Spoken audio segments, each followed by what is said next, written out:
हरिः ओम् पूर्णमदः पूर्णमिदं पूर्णात् पूर्णमुदच्यते पूर्णस्य पूर्णमादाय पूर्णमेवावशिष्यते हरिः ओम् प्राणादेशेशितारं परमसुखनिधिं सर्वदोषव्यपेतं सर्वान्तस्थं सुपूर्णं प्रकृतिपतिमजं सर्वबाह्यं सुनित्यं सर्वज्ञं सर्वशक्तिं सुरमुनिमनुजाद्यैः सदा सेव्यमानं विष्णुं सकलजगदनाद्यन्तमानन्ददन्तं हरिः ओम्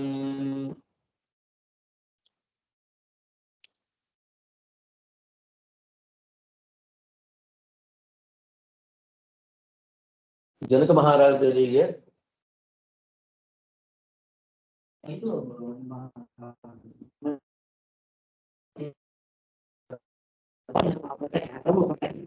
ಗೊತ್ತಿಲ್ಲ ಬರ್ಬೋದು ಗೊತ್ತಿಲ್ಲ.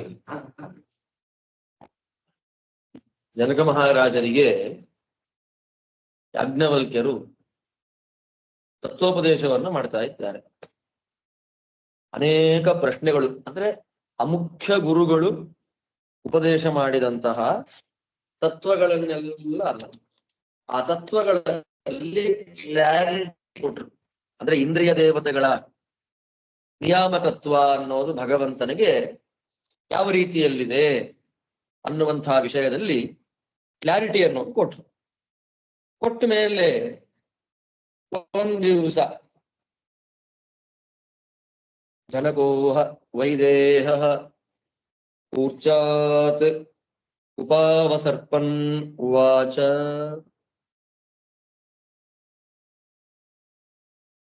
ಷಡಾಚಾರ್ಯರು 6 ಜನ ಆಚಾರ್ಯರು ಏನು ತತ್ವೋಪದೇಶವನ್ನು ಮಾಡಿದ್ದಾರೆ, ಆ ಇಂದ್ರಿಯಗಳಲ್ಲಿ ಭಗವಂತನ ಉಪಾಸನೆಯನ್ನು ಮಾಡುವ ಪ್ರಕಾರ, ಅದರ ಸ್ಥಾನ, ಅದರ ಪ್ರತಿಮೆ, ರಹಸ್ಯವಾದ ನಾಮ, ಆ ನಾಮದ ಅರ್ಥ, ಇದೆಲ್ಲವನ್ನ ಅವನಿಗೆ ಸಮಗ್ರವಾದ ಉಪದೇಶವನ್ನ ಮಾಡಿದ ಮೇಲೆ ಜನಕ ಮಹಾರಾಜನಿಗೆ ಮೋಕ್ಷಯೋಗ್ಯವಾದ ಉಪಾಸನೆ ವಿದ್ಯೆ, ಅದನ್ನ ಮೋಕ್ಷಯೋಗ್ಯವಾಗಿರ್ತಕ್ಕಂತಹ ವಿದ್ಯೆ ಏನಿದೆ ಅದನ್ನ ತಿಳಿಸಿಕೊಡ್ತಾ ಇದ್ದಾರೆ ಇಲ್ಲಿ. ಜನಕ ಮಹಾರಾಜ ಏನು ಇಲ್ಲಿ ತನಕ ಸಿಂಹಾಸನದ ಮೇಲೆ ಕೂತಿದ್ದವನೇ ಮಾತಾಡ್ತಾ ಇದ್ದ ಅವ್ರ ಜೊತೆನಲ್ಲಿ. ಈಗ ನೋಡಿ ಆ ವಿದೇಹ ರಾಜ್ಯಕ್ಕೆ ರಾಜ ನಮ್ಮ ಜನಕ. ಕೂರ್ಚಾತ್ ಸಿಂಹಾಸನದಿಂದ ಕೆಳಗಿಳಿದು ಬಂದ. ಸಿಂಹಾಸನದಿಂದ ಕೆಳಗಿಳಿದು ಬಂದು ಯಾಜ್ಞವಲ್ಕ್ಯರ ಹತ್ರಕ್ಕೆ ಬರ್ತಾನೆ. ಶಾಸ್ತ್ರೋಕ್ತವಾದ ಶಿಷ್ಯನಾದವನು ಗುರುಗಳ ಸಮೀಪಕ್ಕೆ ಯಾವ ರೀತಿಯಲ್ಲಿ ಬರಬೇಕೋ ಹಾಗೆ ಬಂದ. ಹಾಗೆ ಬಂದು ಯಾಜ್ಞವಲ್ಕ್ಯರನ್ನು ಮಾತಾಡ್ತಾನೆ. ನಮಸ್ತೆಸ್ತು ಯಾಜ್ಞವಲ್ಕ್ಯ ಹನುಮಾಶಾಧಿ ಇತಿ. ಯಾಜ್ಞವಲ್ಕ್ಯರೇ ನಿಮಗೆ ನಮಸ್ಕಾರ. ನೋಡಿ, ಇಲ್ಲಿ ತನಕ ಯಾಜ್ಞವಲ್ಕ್ಯರಿಗೆ ನಮಸ್ಕಾರ ಅನ್ನುವ ಮಾತು ಬಂದಿಲ್ಲ. ಅವನಿಗೆ ಗೊತ್ತಾಗ್ಬಿಟ್ಟಿದೆ ಸ್ವರೂಪಭೂತರಾದ ಗುರುಗಳು ನನಗೆ ಯಾಜ್ಞವಲ್ಕ್ಯರೇ ಎನ್ನುವಂತ ವಿಷಯ ದೃಢ ಆಗಿಬಿಟ್ಟಿದೆ ಜನಕ ಮಹಾರಾಜರಿಗೆ.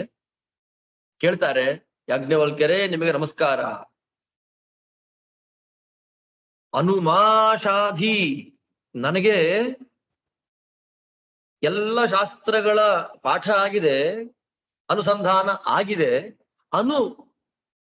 ಯಾವ ಉಪಾಸನೆಯನ್ನ ಮಾಡೋದರಿಂದ ನನಗೆ ಮೋಕ್ಷ ಆಗ್ತದೆ, ಎಕ್ಸ್ಕ್ಲೂಸಿವ್ ಕಾರಣ, ಬಿಂಬೋಪಾಸನೆಯನ್ನ ನಾನು ಹೇಗೆ ಮಾಡಬೇಕು, ನನ್ನ ಮೋಕ್ಷಕ್ಕೆ ಕಾರಣವಾದ ಎಕ್ಸ್ಕ್ಲೂಸಿವ್ ತತ್ವಜ್ಞಾನವನ್ನ ಉಪದೇಶ ಮಾಡಬೇಕು ಅಂತ ಪ್ರಾರ್ಥನೆ ಮಾಡಿದ್ದಕ್ಕೆ ಸಹೋವಾಚ ಯಾಜ್ಞವಲ್ಕ್ಯ.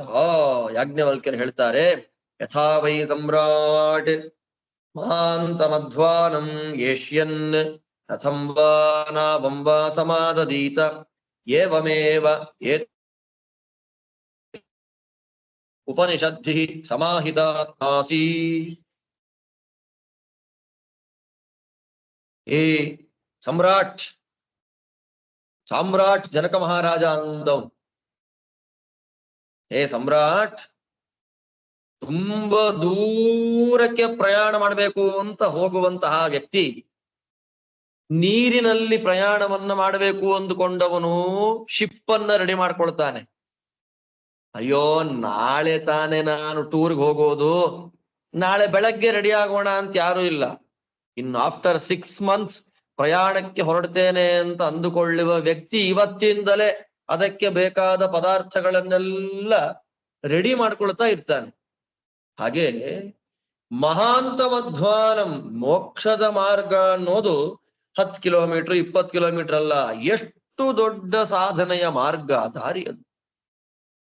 ಹೇಗೆ ದೊಡ್ಡ ದಾರಿಯನ್ನ ಗಮಿಸುವಂತಹ ವ್ಯಕ್ತಿ ರಥವನ್ನು ನೆಲದಲ್ಲಿ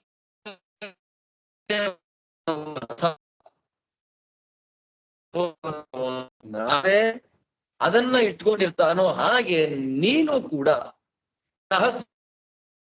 ವಿದ್ಯೆಗಳನ್ನ ತಿಳ್ಕೊಂಡಿದ್ದಿ.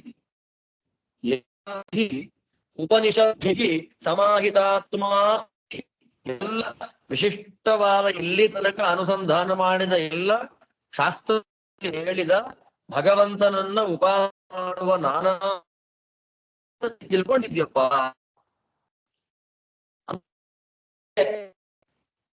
ವಿಷಯ ವೈರಾಗ್ಯ ಇದೆ, ಎಲ್ಲ ಇದೆ ಅವನಿಗೆ. ಏವಂ ವೃಂದಾರಕ ಆಢ್ಯಸ್ಸನ್ ಅಧೀತವೇದ ಉಕ್ತೋಪನಿಷತ್ಕಃ ಇತೋ ವಿಮುಚ್ಯಮಾನಃ ಕೋ ಗಮಿಷ್ಯಸಿ ಇತಿ.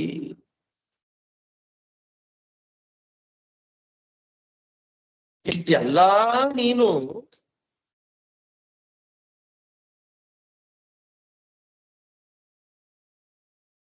ಓದಿದ್ದಿ. ಈಗ ಯತ್ ಸ್ವಾತ್ಮನ್ ಪ್ರಾಪ್ಯಂ, ಮುಕ್ತಿಯಲ್ಲಿ ಯಾವ ಭಗವಂತನ ರೂಪವನ್ನ ನೀನು ಪಡೆಯಲಿಕ್ಕೆ ಯೋಗ್ಯನೋ ಅದನ್ನು ಮೋಕ್ಷ. ಶಾಸ್ತ್ರ ಅದಂತಾನೆ ಹೇಳೋದು. ಆತ್ಮಯೋಗ್ಯವಾದ ಬಿಂಬೋಪಾಸನೆಯನ್ನು ಮಾಡಿದ್ರೆ ಮೋಕ್ಷ, ಇತರ ರೂಪಗಳ ಉಪಾಸನೆಯನ್ನು ಮಾಡಿದ್ರೆ ಆ ಮೋಕ್ಷವನ್ನ ಪಡಿಲಿಕ್ಕೆ ಮಾರ್ಗದಲ್ಲಿ ಬರುವಂತಹ ವಿಘ್ನಗಳು ಪರಿಹಾರ ಆಗತ್ತೆ, ಬಿಟ್ರೆ ನೇರವಾಗಿ ಅದು ಮೋಕ್ಷಕ್ಕೆ ಕಾರಣ ಆಗೋದಿಲ್ಲ. ನಿನ್ನ ಸ್ವರೂಪಕ್ಕೆ ಯೋಗ್ಯವಾದ ಭಗವದ್ರೂಪದ ಉಪಾಸನೆಯನ್ನ ಮಾಡೋದ್ರಿಂದಲೇ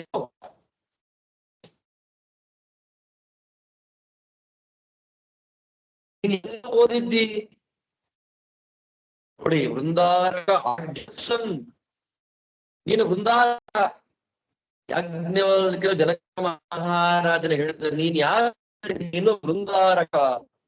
ಇದೇನು ವೃಂದಾರಕ ಅಂದ್ರೆ ಏನು? ಬರುತ್ತೆ ವೃಂದೈಃ ಪ್ರಾಪ್ತ ಸಮತ್ವತ್ತು ವೃಂದಾರಕ ಇತಿ ಸ್ಮೃತ. ವೃಂದಾರಕರು ಅಂದ್ರೆ ದೇವ.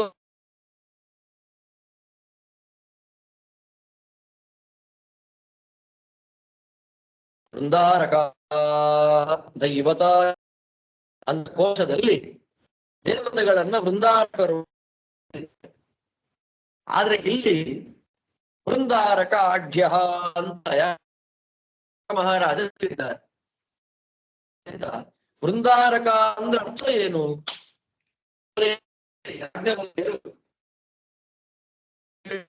ವೃಂದಾರಕ ಶಬ್ದದ ಅರ್ಥ ಏನು ಅಂದ್ರೆ ಆಚಾರ್ಯ ಹೇಳಿದ ಚೆನ್ನಾಗಿರ್ತಕ್ಕಂಥವನು ಅಂತ ಅರ್ಥ. ಬೇಕಾದಷ್ಟು ಜನ ಸೇವಕರನ್ನ ಪಡೆದಿರತಕ್ಕಂಥವನು ರಾಜ ಅಂತ ಅರ್ಥ. ವೃಂದಾರಕ ಅಂದ್ರೆ ಸೇವಕರ ಗುಂಪಿನಿಂದ ಕೂಡಿದವನು. ಎಲ್ಲ ಉಪನಿಷತ್ತನ್ನ ತಿಳ್ಕೊಂಡಿದ್ದಿ, ವೇದವನ್ನ ಅನುಸಂಧಾನ ಮಾಡಿದ್ದಿ. ನೀನು ಇಲ್ಲಿಂದ ಮುಕ್ತನಾಗಿ ಯಾವ ಭಗವದ್ ರೂಪವನ್ನ ಸೇರ್ತಿ, ನಿನಗದು ಗೊತ್ತಾ? ನೀನು ಸೇರುವ ಭಗವದ್ ರೂಪ ಯಾವುದು ಮೋಕ್ಷದಲ್ಲಿ ನಿನಗ್ ಗೊತ್ತಾ? ಅದಕ್ಕೆ ಅವನಂದ, ನಾಹಂ ತದ್ ಭಗವನ್ ವೇದ ಯತ್ರ ಗಮಿಷ್ಯಾಮಿ ಇತಿ. ನಂಗೆ ಗೊತ್ತಿಲ್ಲ ಸ್ವಾಮಿ, ನಾನು ಮುಕ್ತಿಯಲ್ಲಿ ಪಡೆಯುವ ರೂಪ ಯಾವುದು ಅಂತ ನನಗೆ ಗೊತ್ತಿಲ್ಲ ಅಂತ ಹೇಳಿದ್ದಕ್ಕೆ ಅಥವೈತೇಹಂ ತದ್ವಕ್ಷಾಮಿ ಯತ್ರ ಗಮಿಷ್ಯಸೀತಿ ಯಾಜ್ಞವಲ್ಕ್ಯರಂದ್ರು ಆಯ್ತಪ್ಪ ನಾನು ನಿನಗೆ ಹೇಳ್ತೀನಿ ನೀನು ಇಲ್ಲಿಂದ ಮುಕ್ತನಾಗಿ ಯಾವ ಭಗವದ್ ರೂಪವನ್ನ ಸೇರ್ತಿ ಅನ್ನೋದನ್ನ ನಾನು ನಿನಗೆ ಹೇಳ್ತೀನಿ ಅಂತ ಹೇಳ್ದ ಕೈ ಮುಗಿದು ನಮಸ್ಕಾರ ಮಾಡಿ ಹೇಳ್ತಾನೆ ಜನಕ ಬ್ರವೀತು ಭಗವಾನ್ ಇತಿ ಉಪದೇಶ ಮಾಡಿ ಸ್ವಾಮಿ ಅಂತ ಹೇಳಿದ್ದಕ್ಕೆ ಇಂದ್ರನಾಮಕ ಭಗವಂತನ ಉಪಾಸನಾದ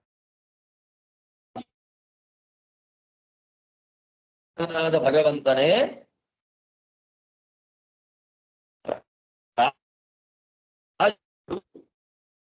ಹೊಂದುವಂತಹ ರೂಪ ಚಕ್ರವರ್ತಿಗಳೆಲ್ಲ ಮೋಕ್ಷದಲ್ಲಿ ಪಡೆಯುವಂತಹ ಭಗವದ್ ರೂಪ ಯಾವುದು ಅಂತಂದ್ರೆ ಇಂದ್ರನಾಮಕವಾದ ಭಗವದ್ ರೂಪ ಅದು ಎಲ್ಲಿದೆ ಅನ್ನೋದನ್ನು ಹೇಳ್ತಾರೆ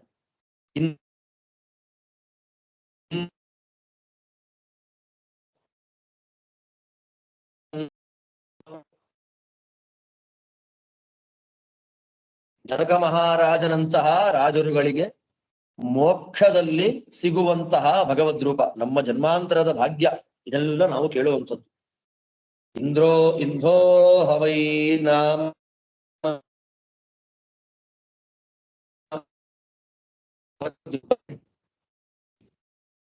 ಎಲ್ಲ ಜೀವರ ದಕ್ಷಿಣೆ ಅಕ್ಷಂ ಎಲ್ಲ ಜೀವರ ಬಲಗಣ್ಣಿನಲ್ಲಿ ಸನ್ನಿಹಿತವಾಗಿದೆ ಆ ರೂಪ ಇಂಧ ಅಂತ ಕರೀತಾರೆ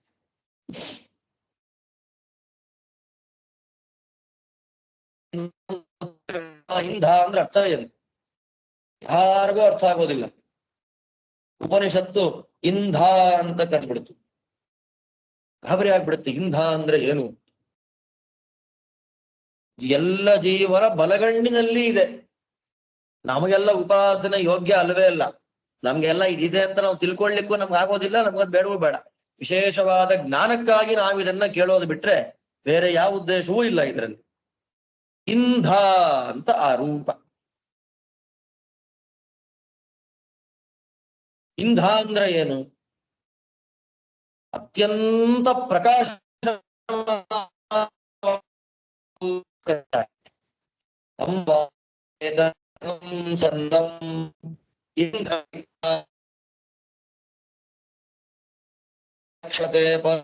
ಮನಗಣ್ಣಿನಲ್ಲಿ ಸನ್ನಿಹಿತನಾಗಿರತಕ್ಕಂತಹ ಇಂಧನಾಮಕನಾದ ಭಗವಂತನಿಗೆ ಇಂದ್ರ ಅಂತ ಕರೀತಾರೆ ಈ ಭಗವಂತನನ್ನ ಇಂಧ ಅಂತ ಯಾಕೆ ಕರೆಯೋದು ಅಂದ್ರೆ ಅತ್ಯಂತ ಪ್ರಕಾಶ ಇವನಷ್ಟು ಪ್ರಕಾಶ ಬೆಳಕು ಬೇರೆ ಯಾರಲ್ಲೂ ಇಲ್ಲ ಆದ್ದರಿಂದ ಈ ನಮ್ಮ ಭಗವಂತ ಇಂಧನೇ ಇಂದ್ರ ನೋಡಿ ಇಂಧ ಉಪನಿಷತ್ ಹೇಳತ್ತೆ ಇಂಧ ಅನ್ನೋದು ಅತ್ಯಂತ ಫೇಮಸ್ ನೇಮ್ ಅಂತೆ ಭಗವಂತ ನಮ್ಗೆ ಗೊತ್ತೇ ಇಲ್ಲ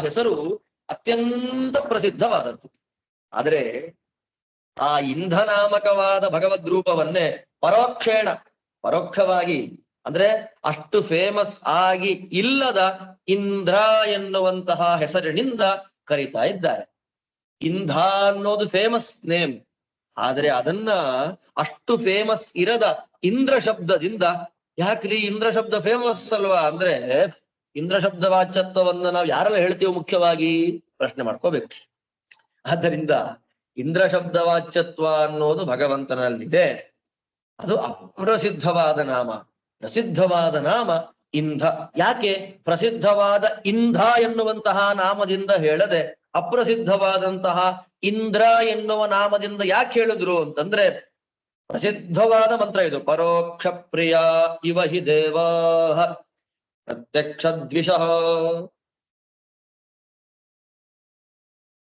ದೇವತೆಗಳಿಗೆ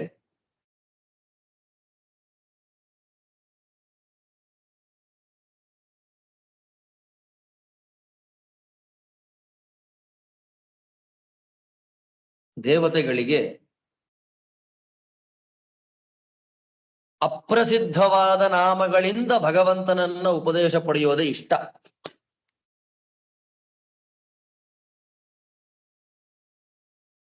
ಯಾಕೆ ಅಂತಂದ್ರೆ ಪ್ರತ್ಯಕ್ಷ ದ್ವಿಷಃ ಅಂತ. ಇದು ಅಜ್ಞಾನಿಗಳಿಗೆ ಗೊತ್ತಾಗಬಾರದು.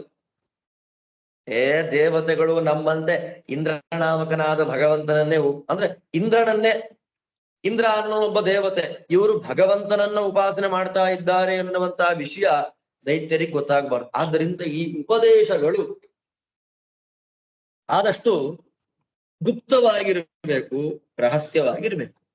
ಆದ್ದರಿಂದಲೇ ರಹಸ್ಯವಾದ ವಿದ್ಯೆಗಳನ್ನ ಉಪದೇಶ ಮಾಡುವುದರಿಂದಲೇ ಇದನ್ನ ಉಪನಿಷತ್ ಅಂತ ಕರೀತಾರಲ್ವಾ. ಆದ್ದರಿಂದ ದೇವತೆಗಳ ಉದ್ದೇಶ ಏನು? ದೈತ್ಯರಿಗೆ, ಅಸುರರಿಗೆ ಈ ವಿದ್ಯೆಗಳು ಗೊತ್ತಾಗಬಾರದು ಅನ್ನುವ ದೃಷ್ಟಿಯಿಂದಲೇ ಪ್ರಸಿದ್ಧವಾದ ನಾಮಗಳನ್ನ ಬಿಟ್ಟು ಅಪ್ರಸಿದ್ಧವಾಗಿರತಕ್ಕಂತಹ ಹೆಸರಿನಿಂದಲೇ ಭಗವಂತನ ರೂಪಗಳನ್ನ ಉಪದೇಶ ಪಡಿಬೇಕು ಅಂತ ಅವರೆಲ್ಲ ಇಷ್ಟಪಡ್ತಾರೆ.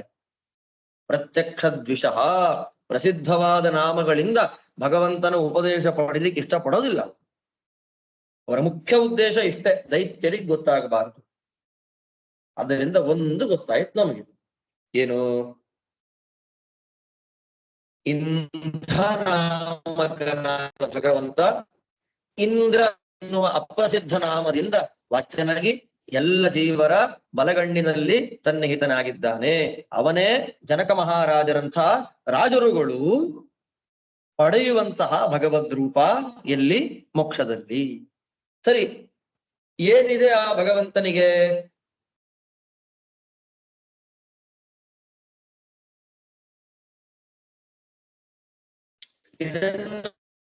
ಆಚಾರ್ಯ ಹೇಳುತ್ತಾರೆ,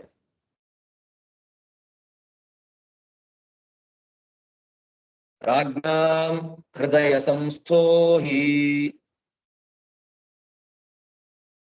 ಯ ಇಂದ್ರೋ ನಾಮ ಜನಾರ್ದನಃ ಸ ಇಂದ್ರೇ ಚ ಯಮೇ ಚೈವ ಸಪ್ರಾಪ್ಯೋ ಮುಕ್ತರಾಜಭಿಃ.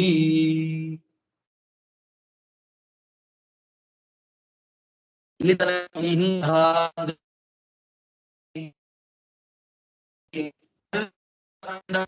ಮುಖ್ಯವಾಗಿ ಇಂದ್ರನಾಮಕನಾದ ಭಗವಂತ ರಾಜರ ಹೃದಯದಲ್ಲಿ ಇದ್ದಾನೆ.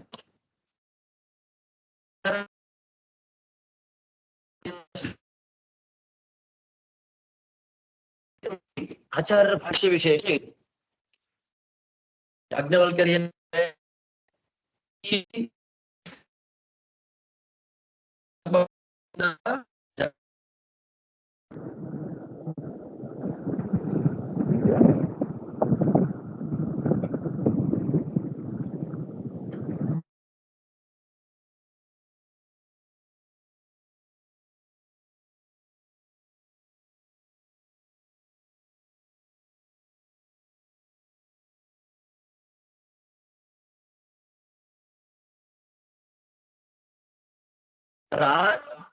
ಚಕ್ರವರ್ತಿಗಳ ಹೃದಯದಲ್ಲಿದ್ದಾನೆ. ಅದೇ ಭಗವಂತ ಇಂದ್ರದೇವರಾನೆ. ಯಮೇ ಚೈವ, ಯಮಧರ್ಮರಾಜರಲ್ಲಿಯೂ ಸನ್ನಿಹಿತನಾಗಿದ್ದಾನೆ. ಯಾರ್ಯಾರಲ್ಲಿದ್ದಾನೆ? ರಾಜರುಗಳಲ್ಲಿ, ಇಂದ್ರದೇವರಲ್ಲಿ, ಯಮಧರ್ಮರಾಜರಲ್ಲಿ. ಇವರಲ್ಲಿ ಇಂದ್ರನಾಮಕನಾದ ಭಗವಂತ ಇದ್ದಾನೆ. ಸ್ಪೆಷಾಲಿಟಿ ಏನು ಅಂತಂದ್ರೆ ಸಪ್ರಾಪ್ಯ ಮುಕ್ತರಾಜಭಿ, ಮುಕ್ತರಾಗಿರತಕ್ಕಂತಹ ಚಕ್ರವರ್ತಿಗಳು, ರಾಜರುಗಳೇನಿದ್ದಾರೆ, ಆ ಮುಕ್ತರಾದ ರಾಜರುಗಳು ಮೋಕ್ಷದಲ್ಲಿ ಹೊಂದುವಂತಹ ಭಗವದ್ ರೂಪ ಇದೇ. ಎಷ್ಟು ಸ್ಪಷ್ಟವಾಗಿ ನಿಖರವಾಗಿ ಆಚಾರ್ಯರ ಭಾಷ್ಯ ಬರೀತಾರೆ ನೋಡಿ. ಆದ್ದರಿಂದ ತಸ್ಮಾತ್ ತೇಷಾಂ ಉಪಾಸ್ಯ ಸಹ, ಆದ್ದರಿಂದ ರಾಜರುಗಳು ಮೋಕ್ಷವನ್ನ ಪಡೆಯಬೇಕು ಅಂತಂದ್ರೆ ಈ ಇಂದ್ರನಾಮಕನಾದ ಭಗವಂತನ ಉಪಾಸನೆಯನ್ನ ಅವರು ಮಾಡ್ಲೇಬೇಕು. ಇಂದ್ರ ಅಥವಾ ಇಂಧ ಈ ನಾಮದ, ಈ ರೂಪದ ಭಗವಂತ ರಾಜರುಗಳಿಗೆ ಮೋಕ್ಷವನ್ನ ಕೊಡತಕ್ಕಂಥವನು. ಅಥ ಏತದ್ವಾಮೇ ಅಕ್ಷಿಣಿ ಪುರುಷ ರೂಪಂ ಏಷಾಸ್ಯ ಪತ್ನಿ ವಿರಾಟ್ ತಯೋರೇಷ ಸಂಸ್ಥಾವೋ ಜಯೇಶೋಂತರ ಹೃದಯ ಆಕಾಶ.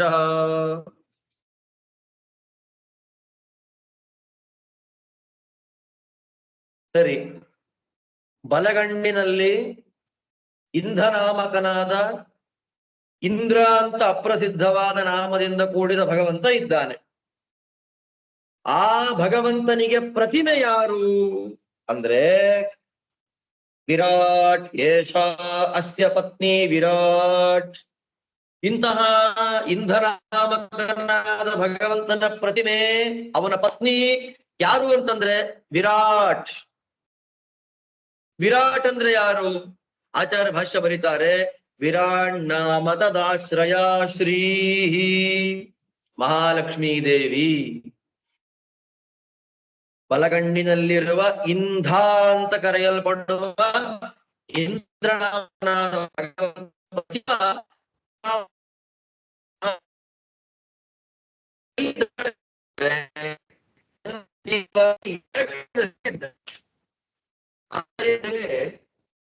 ಕಿವಿಯನ್ನು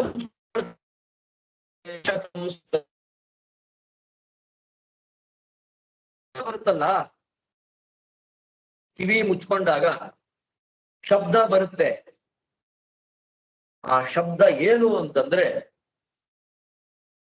ಇಂಧನಾಮಕನ ವಿರಾಟ್ ನಾಮಕಳಾದ ಮಹಾಲಕ್ಷ್ಮೀ ದೇವಿಯ ಸ್ತೋತ್ರವನ್ನ ನಿರಂತರವಾಗಿ ಮುಖ್ಯ ಪ್ರಾಣದೇವರು ಮಾಡ್ತಾ ಇರ್ತಾರೆ.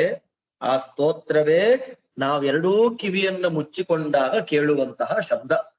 ನಮ್ಮ ಯೋಗ್ಯತೆ ದೊಡ್ಡದಾಗಿದ್ರೆ ವೇದ ಮಂತ್ರ ಕೇಳತ್ತೆ, ಯೋಗ್ಯತೆ ಚಿಕ್ಕದಾಗಿತ್ತು ಅಂತಂದ್ರೆ ಊ ಅಂತ ಶಬ್ದ ಬರುತ್ತೆ.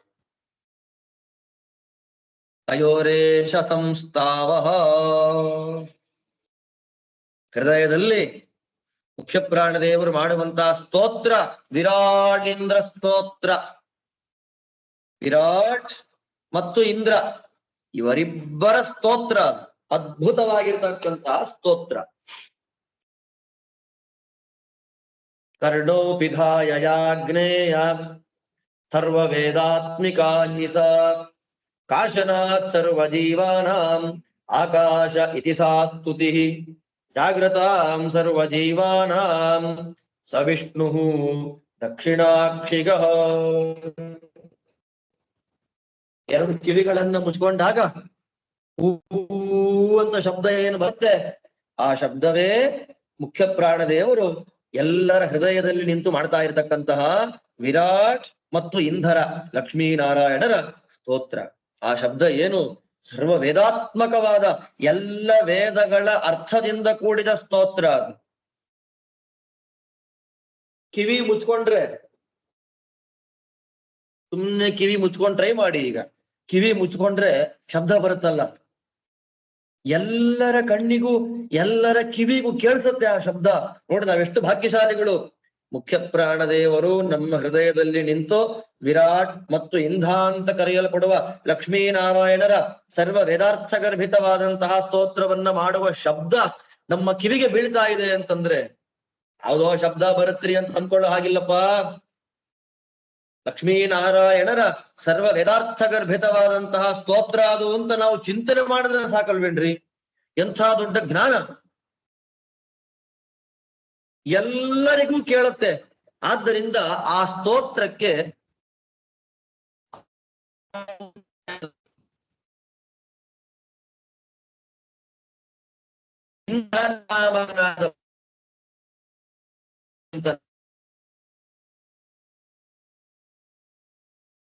ಯೋಗ್ಯರು ಅಂತರುಪಾಸನಾ ಯೋಗ್ಯ ಅಂತ ಹೇಳ್ತಾರೆ. ಉಪಾಸನೆ ಮಾಡಲಿಕ್ಕೆ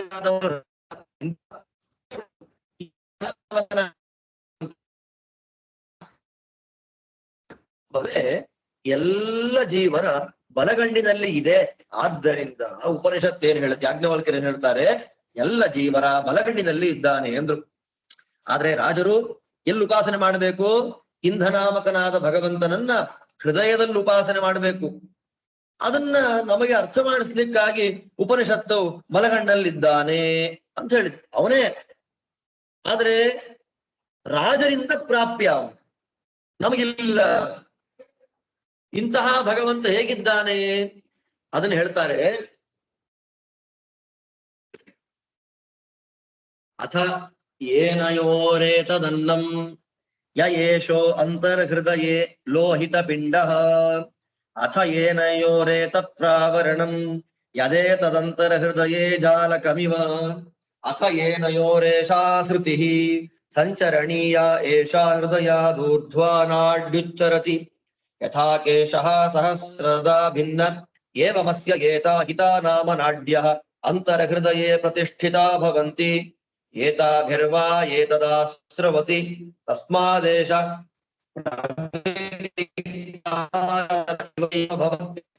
ಶರೀರಾದಾತ್ಮನಃ.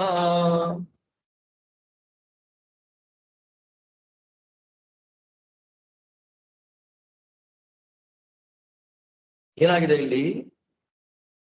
ಸರಿ, ಈ ಇದ್ದಾರೆ ಅಂತ ಗೊತ್ತಾಯ್ತು. ಅವರು ಅನ್ನ ತಿನ್ನುವ ಜಾಗ ಯಾವುದು? ಜನಕ ಮಹಾರಾಜ ಉಪಾಸ ಮಾಡಬೇಕಾದ್ದು ವಿದ್ಯೆ, ನಮ್ಮಂತೆ ಶ್ರವಣ ಅಲ್ಲ. ಅವನು ಉಪಾಸನೆ ಮಾಡಿ ಮೋಕ್ಷ ಪಡೆದ ವಿದ್ಯೆ ಇದು. ಹೃದಯದಲ್ಲಿ ಕೆಂಪಗಿರುತ್ತೆ, ಲೋಹಿತ ಪಿಂಡ ಕೆಂಪಗಿರುತ್ತಲ್ಲ ಆ ಸ್ಥಳ, ಅಲ್ಲಿ ಲಕ್ಷ್ಮೀನಾರಾಯಣರು ವಿರಾಟ್ ಮತ್ತು ಇಂದ್ರರು ಅನ್ನವನ್ನ ತಿಂತಾರೆ ಅಲ್ಲಿ ಕೂತು.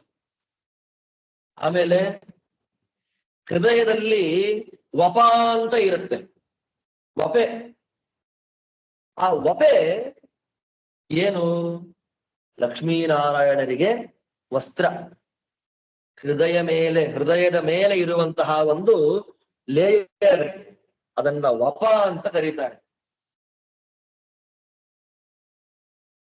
ಹೃದಯ ಕೆಂಪಾಗಿರುವಂತಹ ಹೃದಯ ಕಮಲ, ಇವರಿಬ್ಬರೂ ಕೂತ್ಕೊಂಡು ಊಟ ಮಾಡುವಂತಹ ಜಾಗ.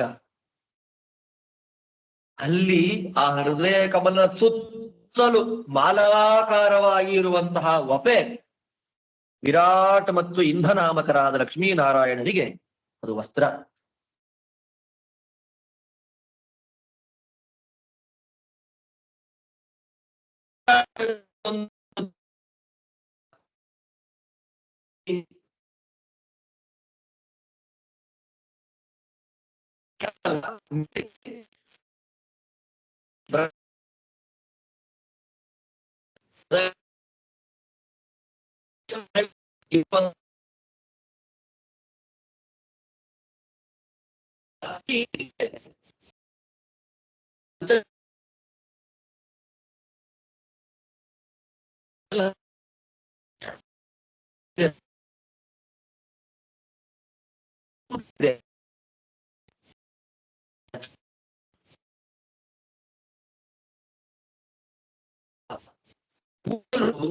ಒಂದು ಕೂದಲು ಒಳಗೆ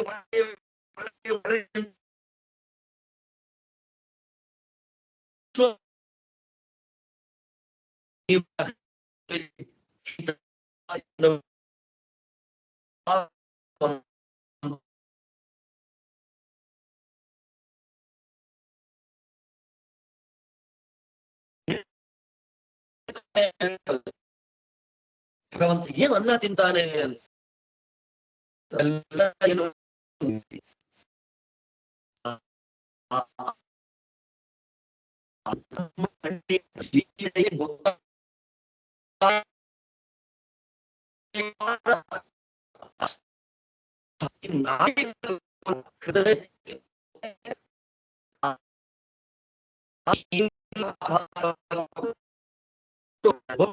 ಊಟ ಮಾಡ್ತಾರೆ.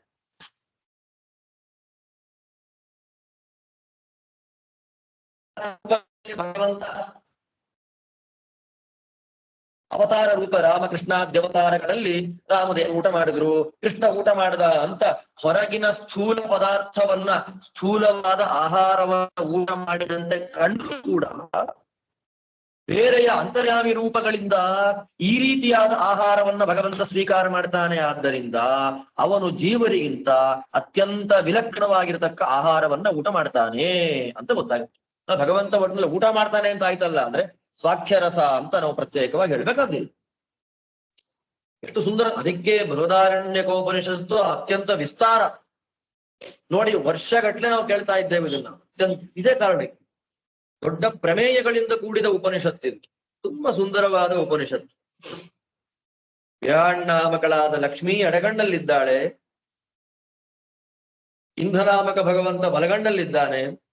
ಆದ್ರೆ ಮುಖ್ಯವಾಗಿ ರಾಜರಿಂದ ಉಪಾಸ್ಯವಾದ ರೂಪ ರಾಜರ ಹೃದಯದಲ್ಲಿದೆ. ಆ ಹೃದಯ ಕಮಲವೇ ಅವರು ಊಟ ಮಾಡ್ಲಿಕ್ಕೆ ಕೂಡುವ ಜಾಗ, ಅಲ್ಲಿರುವ ಒಪೆಯೇ ಅವರಿಗೆ ವಸ್ತ್ರ, ಅಲ್ಲಿಂದ ಮೇಲೆ ಹೋಗುವಂತಹ ನಾಡಿಯೇ ಅವರಿಗೆ ಸಂಚಾರ ಮಾರ್ಗ. ನೂರಾರು ಸಾವಿರಾರು ಕವಲುಗಳಂತ ಹಿತ ಎನ್ನುವ ನಾಡಿಗಳಿವೆ. ನಾವು ತಿಂದ ಆಹಾರದ ಸಾರ ಭಾಗ, ಸಾಕ್ಷ್ಯ ಭಾಗಗಳೆಲ್ಲ ಆ ನಾಡಿಗಳ ಮೂಲಕ ಹೋಗಿ ಭಗವಂತನಿಗೆ ಸೇರ್ತದೆ. ಆ ಸಾರ ಭಾಗವನ್ನ ಭಗವಂತ ಸ್ವೀಕಾರ ಮಾಡ್ತಾನೆ. ಇಲ್ಲೇನಾಯಿತು?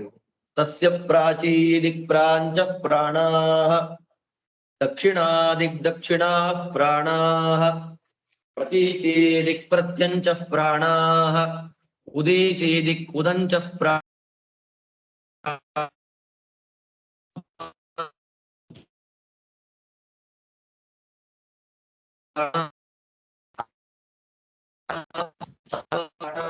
ಸಯೇಷ ನೇತಿ ನೇತಿ ಆತ್ಮ ಅಗೃಹ್ಯೋ ನಹಿ ಗೃಹ್ಯತೆ ಅಶೀರ್ಯೋ ನಹಿ ಶೀರ್ಯತೆ ಅಸಂಗೋ ನಹಿ ಸಜ್ಜತೆ ಅಸಿತೋ ಯಥತೆ ನರಿಷ್ಯತಿ ಅಭಯಂ ವೈ ಜನಕ ಪ್ರಾಪ್ತೋಸೀತಿ ಹೋವಾಚ ಯಾಜ್ಞವಲ್ಕ್ಯಃ. ನೋಡಿ, ಸಾವಿರಾರು ಜನ್ಮಗಳಲ್ಲಿ, ಲಕ್ಷಾಂತರ ವರ್ಷಗಳಲ್ಲಿ ತತ್ವಜ್ಞಾನವನ್ನ ಪಡೆದು ಪಡೆದು ಪಡೆದು ಒಂದು ಹಂತದ ಜ್ಞಾನವನ್ನ ಸಂಪಾದನೆ ಮಾಡ್ತಾ ಇದ್ದ ಹಾಗೆ ಬಿಂಬದ ಉಪಾಸನೆಯ ಮಾರ್ಗ ಎಷ್ಟು ಚಿಕ್ಕದ್ದು ನೋಡಿ. ಎರಡೇ ವರ್ಗಗಳ ಮಂತ್ರ ಉಪನಿಷತ್ತು ಅಷ್ಟೇ ಮುಗಿದೇ ಹೋಯ್ತು. ಆ ಹೃದಯದಲ್ಲಿ ಸನ್ನಿಹಿತನಾದ ಭಗವಂತನಿಗೆ ಪೂರ್ವ ದಿಕ್ಕಿನಲ್ಲಿ ಸೇವೆಯನ್ನ ಮಾಡತಕ್ಕಂಥವರು ಯಾರು ಅಂತಂದ್ರೆ ಪ್ರಾಚೀದಿ ಪ್ರಾಂಚ ಪ್ರಾಣಾಹ. ಯಾರವರು? ತಸ್ಯ ಪೂರ್ವ ದಿಶಿ ಇಂದ್ರಾಗ್ನಿ ಸಭಾರ್ಯೌ ಸಂಪ್ರತಿಷ್ಠಿತೌ. ಆ ಭಗವಂತನಿಗೆ ಪೂರ್ವ ದಿಕ್ಕಿನಲ್ಲಿ ಇಂದ್ರ ಮತ್ತು ಅಗ್ನಿ ಇಬ್ಬರು ದೇವತೆಗಳು ಅವರ ಹೆಂಡತಿಯರ ಜೊತೆಯಲ್ಲಿ ಆ ಭಗವಂತನ ಸೇವೆಯನ್ನ ಮಾಡ್ತಾ ಇದ್ದಾರೆ. ಅವನ ದಕ್ಷಿಣ ದಿಕ್ಕಿನಲ್ಲಿ ಯಮಧರ್ಮರಾಜ ಮತ್ತು ನಿರುತಿ ಅವರಿಬ್ಬರ ಹೆಂಡತಿಯರ ಜೊತೆಯಲ್ಲಿ ದಕ್ಷಿಣದಲ್ಲಿ ಆ ವಿರಾಟ್ ಮತ್ತು ಇಂಧರ ಸೇವೆಯನ್ನ ಮಾಡ್ತಾರೆ. ಪಶ್ಚಿಮ ದಿಕ್ಕಿನಲ್ಲಿರತಕ್ಕಂತಹ ವರುಣ ಮತ್ತು ವಾಯು, ಅವರಿಗೆಲ್ಲ ಪ್ರಾಣ ಅಂತ ಹೆಸರು.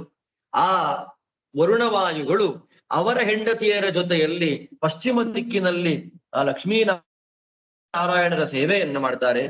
ಉತ್ತರ ದಿಕ್ಕಿನಲ್ಲಿ ಸೋಮ ಮತ್ತು ಈಶಾನ ಎನ್ನುವಂತಹ ಇಬ್ಬರು ದೇವತೆಗಳು ಅವರ ಹೆಂಡತಿಯರ ಜೊತೆಯಲ್ಲಿ ಲಕ್ಷ್ಮೀನಾರಾಯಣರ ಸೇವೆ ಮಾಡ್ತಾರೆ. ಇದು ನಮಗ್ ಕೇಳಲಿಕ್ಕೆ ಮಾತ್ರ. ಜನಕ ಮಹಾರಾಜನಿಗೆ ಮೋಕ್ಷ ತಂದು ಕೊಡುವಂತಹ ಬಿಂಬೋಪಾಸನಾ ವಿದ್ಯೆ.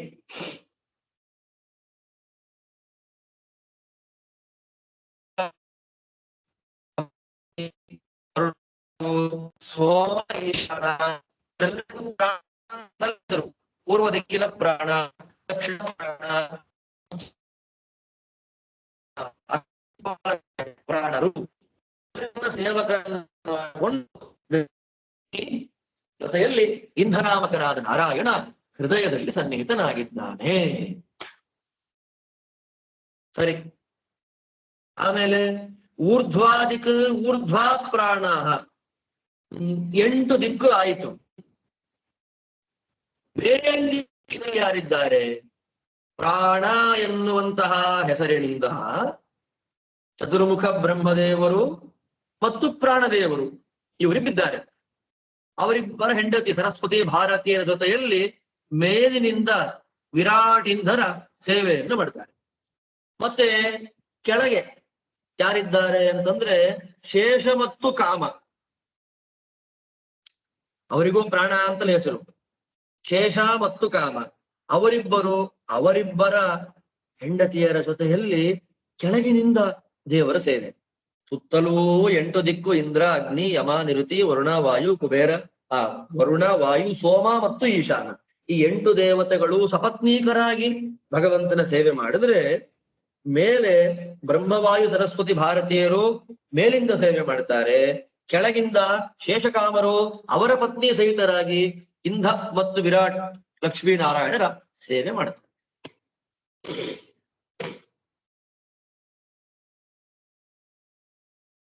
ಹೀಗೆ 8 ದಿಕ್ಕುಗಳು ಮೇಲೆ ಕೆಳಗೆ ಎಲ್ಲ ದಿಕ್ಕುಗಳಲ್ಲಿ ಪ್ರಾಪ್ತರಾಗಿ ಈ ವಿರಾಟಿಂಧರ ಸೇವೆಯನ್ನು ಮಾಡ್ತಾ ಇದ್ದಾರೆ. ಇಂಥ ಭಗವಂತ ಸಯೇಶ ನೇತಿ. ಆ ದೇವರು ಹೇಗಿತ್ತು? ಜನಕ ನಿನ್ನ ಬಿಂಬ ಹೇಗಿದ್ದಾನೆ ಗೊತ್ತೇನಪ್ಪ?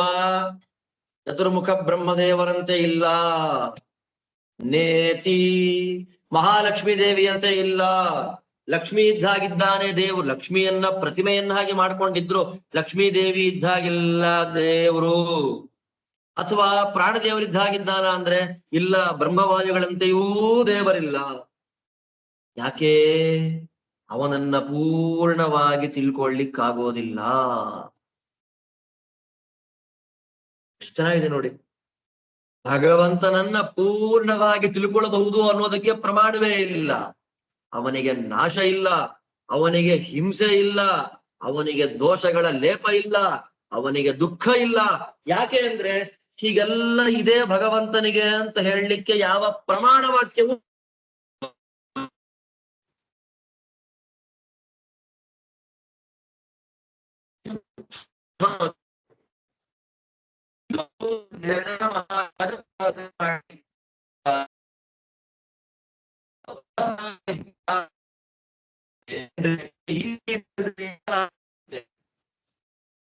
ಮಾತ್ರ ಈಸಿ.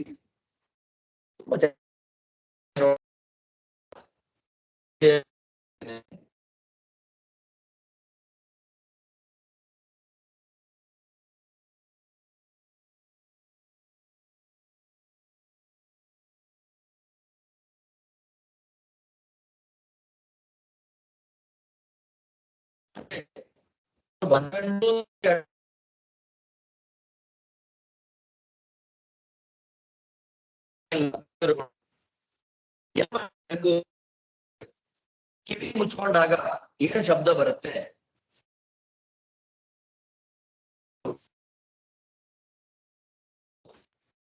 ವೇದಾರ್ಥಗರ್ಭಿತವಾದ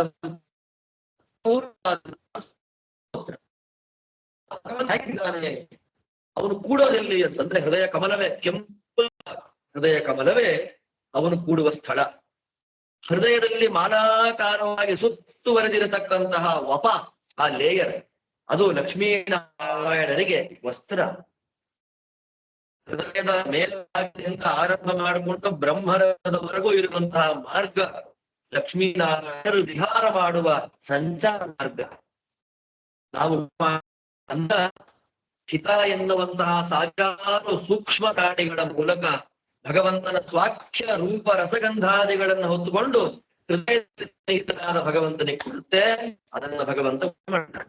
ಅಂತಹ ಹೃದಯ ಕಮಲದಲ್ಲಿ ತನ್ನ ಸ್ವರೂಪಭೂತವಾದ ಸ್ವಾಖ್ಯ ರಸರೂಪ ಗಂಧಾದಿಗಳನ್ನ ಉಣ್ಣುವ ಪೂರ್ವ ದಿಕ್ಕಿನಲ್ಲಿ ಹೆಂಡತಿಯರ ಜೊತೆಯಲ್ಲಿ ಇಂದ್ರಾಗ್ನಿಗಳು, ದಕ್ಷಿಣ ದಿಕ್ಕಿನಲ್ಲಿ ಸಮಾನರಾಗಿ ಪಶ್ಚಿಮ ದಿಕ್ಕಿನಲ್ಲಿ ಹೆಂಡತಿಯರ ಜೊತೆಯಲ್ಲಿ ವರುಣ ವಾಯುಗಳು, ಉತ್ತರದಲ್ಲಿ ಹೆಂಡತಿಯರ ಜೊತೆಯಲ್ಲಿ ಸೋಮ ಮತ್ತು ರುದ್ರರು, ಮೇಲ್ದಿಕ್ಕಿನಲ್ಲಿ ಹೆಂಡತಿಯರ ಜೊತೆಯಲ್ಲಿ ಬ್ರಹ್ಮವಾಯುಗಳು, ಕೆಳಗಿನ ದಿಕ್ಕಿನಲ್ಲಿ ಹೆಂಡತಿಯರ ಜೊತೆಯಲ್ಲಿ ಇರತಕ್ಕಂತಹ ಶೇಷಕಾಮ ನಿರಂತರವಾಗಿ ಭಗವಂತ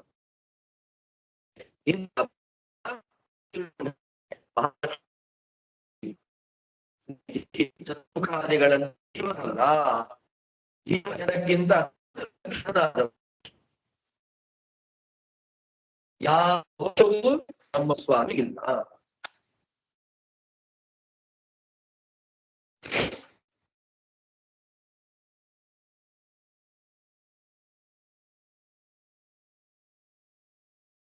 ಇಷ್ಟೇ ಜನಕ ಮಹಾರಾಜನಿಗೆ ಯಾವ ಉಪಾಸನೆಯಿಂದ ಮೋಕ್ಷ ಬಂತು ಅಂದ್ರೆ ಇದೇ ಉಪಾಸನೆಯಿಂದ. ನಾವೆಷ್ಟು ಪುಣ್ಯಶಾಲಿಗಳು. ಅರಿವಾಯ ಗುರುಗಳು ನಮ್ಮ ಅನುಗ್ರಹ ಮಾಡಿದ್ದಾರೆ ಅಂತ ನಾವು ಪ್ರತ್ಯೇಕವಾಗಿ ಹೇಳಲೇಬೇಕಾಗಿಲ್ಲ. ಈ ಶ್ರವಣ ಆಗಿದೆ ಅಂತಂದ್ರೆ ನಾವು ಭಾಗ್ಯಶಾಲಿಗಳೇ. ಹೇಳಿಬಿಟ್ರು, ಅಭಯಂ ವೈ ಜನಕ ಪ್ರಾಪ್ತೋಸೀತಿ ಹೋವಾಚ ಯಾಜ್ಞವಲ್ಕ್ಯ. ಇಷ್ಟು ಉಪದೇಶ ಮಾಡಿ ಯಾಜ್ಞವಲ್ಕ್ಯರು ಹೇಳ್ತಾರೆ ಜನಕ ಮಹಾರಾಜನಿಗೆ, ಅಭಯ ಸಿಕ್ಕಿದ್ಯಪ್ಪ ನಿನಗೆ.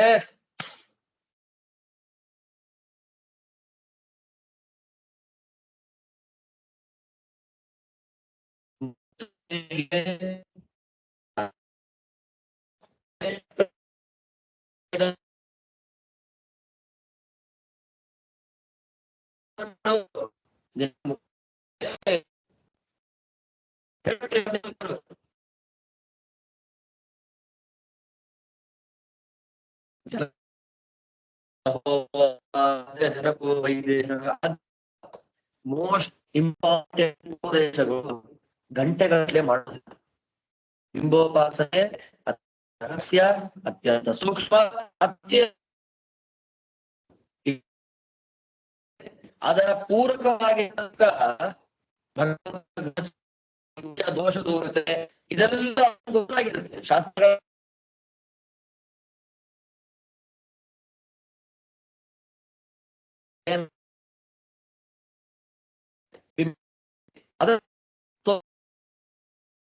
ಜನಕ ಮಹಾರಾಜನಿಗೆ, ನಿನಗೆ ಅಭಯ ಸಿಕ್ಕಿದೆ, ಮೋಕ್ಷಕ್ಕೆ ಉಪಾಸನೆ ಮಾಡು, ಮುಕ್ತಿ ಹೋಗು.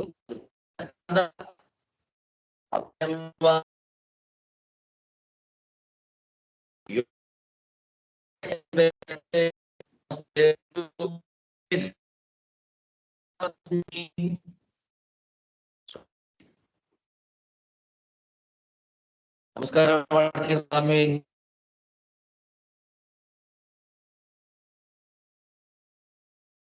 ಎಂತ ಪ್ರಜನಾದ ನನ್ನಿಂದ ಮಾಡಿದ್ದೀರಿ.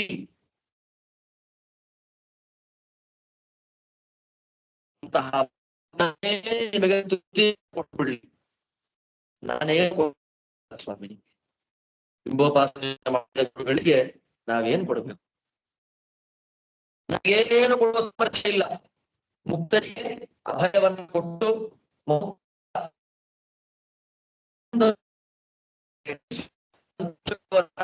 ಕೊಡ್ಲಿ, ನಾನಷ್ಟೇ ಕೇಳೋದು. ಈ ವಿದೇಹ ರಾಜ್ಯ ನಿಮ್ಮದೇ. ನಾನು ಅಯಂ ಅಹಮಸ್ಮಿ, ನಾನ್ ನಿಮ್ ದಾಸ. ನಾನ್ ನಿಮ್ಗೇನು ಕೊಡಕ್ಕಾಗಲ್ಲ. ದೀರ್ಘದಂಡವಾಗಿ ಕೈ ಮುಗಿದು ನಮಸ್ಕಾರವೊಂದು ಬಿಟ್ರೆ ನಾನ್ ನಿಮ್ಗೆ ಇನ್ನೇನು ಮಾಡಲ್ಲ ಸ್ವಾಮಿ ಅಂತ ನಮಸ್ಕಾರ ಮಾಡಬೇಕು. ಇಲ್ಲಿ ಆಚಾರ್ಯ ಹೇಳ್ತಾರೆ, ಉಪದೇಶ ಮಾಡಿದ ಗುರುಗಳಿಗೆ ನಿಮ್ಗೆ ದೇವರೇ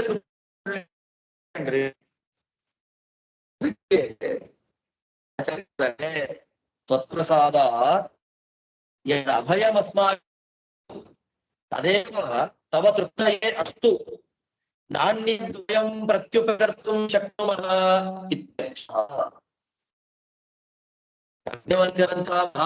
ಆತ್ಮಾರಾಮರು ಅವರಿಗೆ ಪ್ರಮಾಣದ ತೃಪ್ತಿ ಇದ್ದೇ ಇದೆ. ಹೇಳ್ತಾನೆ, ಸ್ವಾಮಿ ನಿಮ್ಮ ಅನುಗ್ರಹದಿಂದ ನನಗೆ ನನ್ನ ಭಗವದ್ ರೂಪದ ಉಪದೇಶ ಆಯ್ತಲ್ಲ, ಆ ಭಗವಂತನೇ ಇದು ಬಿಟ್ಟು ನಾನು ಏನು ಕೊಡ್ಲಿಕ್ಕೆ ಸಾಮರ್ಥ್ಯ ಇಲ್ಲ.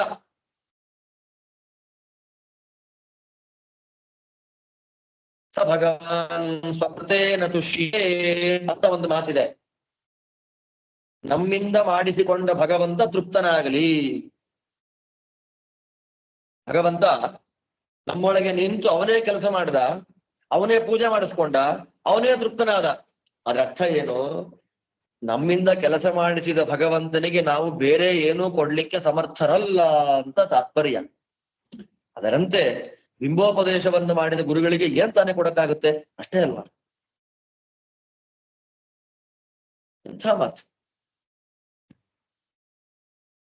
ಅದನ್ನ ಆಚಾರ್ಯ ಹೇಳ್ತಾರೆ, ಜೀವ ಭೋಗಸ್ಯ ಭೋಕ್ತೇಶೋ ಜೀವ ತದ್ಭೋಗ ಭುಂಗ್ನತೋ ವಿವಿಕ್ತ ಭುಗಿವಾತೋಸೌ ಭಗವಾನ್ ಪುರುಷೋತ್ತಮ. ಜೀವರು ಅನುಭವಿಸುವಂತಹ ಯಾವ ಪದಾರ್ಥಗಳನ್ನು ಭಗವಂತ ಅನುಭವಿಸ್ತಾನೆ. ಆದರೆ ಭಗವಂತ ಅನುಭವಿಸುವುದನ್ನ ಜೀವರಿಗೆ ಅನುಭವಿಸ್ಲಿಕ್ಕಾಗೋದಿಲ್ಲ. ಆದ್ದರಿಂದ ಭಗವಂತನನ್ನ ಉಪನಿಷತ್ತಿನಲ್ಲಿ ಯಾಜ್ಞವಲ್ಕ್ಯರು ಪ್ರವಿವಿಕ್ತ ಭುಕ್ ಅಂತ ಕರೆದಿದ್ದಾರೆ. ಜೀವರಿಗಿಂತ ವಿಲಕ್ಷಣವಾದ ಆಹಾರವನ್ನ ಭೋಗವನ್ನ ಭಗವಂತ ಮಾಡ್ತಾನೆ. ಅದರಿಂದ ಭಗವಂತ ಇಂಧನಾಮಕನಾಗಿ ವಿರಾಣ್ಣಾಮಕಳಾದ ಲಕ್ಷ್ಮಿಯ ಜೊತೆ ಯಾಜ್ಞವಲ್ಕ್ಯರಿಗೆ ಮೋಕ್ಷವನ್ನ ಕೊಡತಕ್ಕಂಥವನು ಅನ್ನುವಂಥದ್ದು ಮಾಡಿದಂತಹ ಜನಕ ಮಹಾರಾಜರಿಗೆ ಮೋಕ್ಷವನ್ನ ಕೊಡುವಂಥದ್ದು ಅನ್ನುವ ತತ್ವ ಕೂರ್ಚ ಬ್ರಾಹ್ಮಣದಿಂದ ನಮಗೆ ಗೊತ್ತಾಗ್ತಾ ಇದೆ. ಇಲ್ಲಿಗೆ ಕೂರ್ಚ ಬ್ರಾಹ್ಮಣ ಮುಗಿತದೆ. ಇಲ್ಲಿಂದ ಮೇಲೆ ಜನಕ ಮಹಾರಾಜ ಮತ್ತೆ ಪ್ರಾರ್ಥನೆ, ಸ್ವಾಮಿ ನನಗಿನ್ನೂ ಭಗವಂತನ ಬಿಂಬೋಪದೇಶ ಆಯಿತು, ಇನ್ನು ಹೇಳ್ತಾ ಇರಿ ನೀವು, ನನ್ ಕೇಳಬೇಕು ಅಂತ ಆಸೆ ಅಂದಾಗ ತತ್ವಜ್ಞಾನ ಹೇಗೆ ಬರುತ್ತೆ? ಎದ್ದಿರುವಾಗ, ಸ್ವಪ್ನದಲ್ಲಿ, ಮಲಗಿರುವಾಗ, ಸ್ವರ್ಗದಲ್ಲಿ, ಮೋಕ್ಷದಲ್ಲಿ ನಾನು ಸುಖ ಅನುಭವಿಸ್ತಾ ಇದ್ದೇನೆ, ನಾನಿದ್ದೇನೆ ಅನ್ನುವಂತ ಜ್ಞಾನ ಬರುತ್ತಲ್ಲ ನಮಗೆ, ಅದು ಎಲ್ಲಿಂದ ಬರುತ್ತೆ ಅಂದ್ರೆ ಭಗವಂತನಿಂದಲೇ. ಅವಸ್ಥಾತ್ರಯ ನಿಯಾಮಕ, ಸ್ವರ್ಗ ಸುಖ ಜ್ಞಾನಪ್ರದ, ಮೋಕ್ಷ ಸುಖ ಜ್ಞಾನಪ್ರದ ಭಗವಂತನ ವಿಶಿಷ್ಟವಾದ ಗುಣಾನುಸಂಧಾನವನ್ನ ಯಾಜ್ಞವಲ್ಕ್ಯರು ಜನಕ ಮಹಾರಾಜನಿಗೆ ಮಾಡಿಸ್ತಾ ಇದ್ದಾರೆ. ಆ ಎಲ್ಲ ಭಾಗವನ್ನು ಕೂಡ ಮತ್ತೆ ನೆಕ್ಸ್ಟ್ ಮಂಡೇ ಸೋಮವಾರದಿಂದ ಅನುಸಂಧಾನ ಮಾಡೋಣ ಅಂತ ಹೇಳ್ತಾ ಕೂರ್ಚ ಬ್ರಾಹ್ಮಣದ ಪಾಠವನ್ನು ಇಲ್ಲಿಗೆ ಮುಗಿಸ್ತಾ ಇದ್ದೇನೆ. ಎಲ್ಲರಿಗೂ ಭಗವಂತ ಒಳ್ಳೇದ್ ಮಾಡ್ಲಿ. ಮತ್ತೆ ಮುಂದಿನ ಪಾಠದಲ್ಲಿ ನೋಡೋಣ. ಶ್ರೀಕೃಷ್ಣ ಅರ್ಪಣ.